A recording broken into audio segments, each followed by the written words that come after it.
When it comes to giving advice in English, had better is a phrase that can be really useful, but it's important to use it correctly to avoid common pitfalls.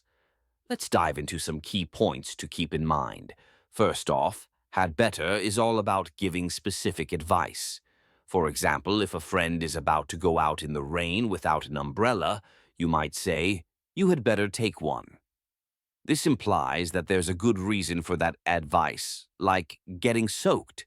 However, it's crucial to remember that had better isn't the same as talking about obligations or requirements. For those situations, we use phrases like have to, have got to, or must. If someone says, "I have to finish my homework," they're expressing a necessity, not just a suggestion. Now, let's talk about preferences. If you want to express what you'd prefer someone to do, had better isn't the right choice.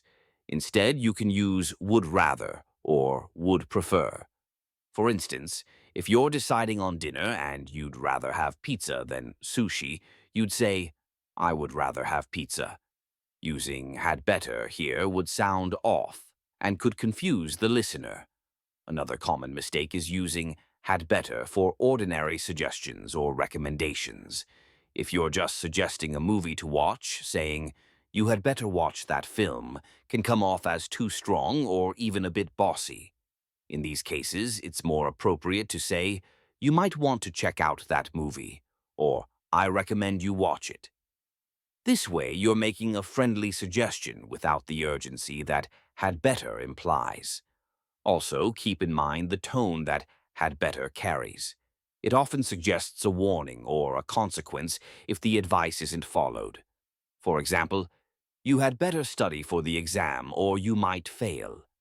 This adds a layer of seriousness that isn't always necessary. If you're just trying to encourage someone, a gentler approach is usually more effective. In summary, remember that had better is for specific advice, not obligations or preferences.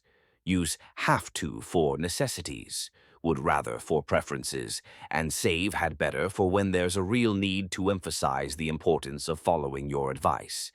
By keeping these distinctions clear, you'll communicate more effectively and avoid misunderstandings.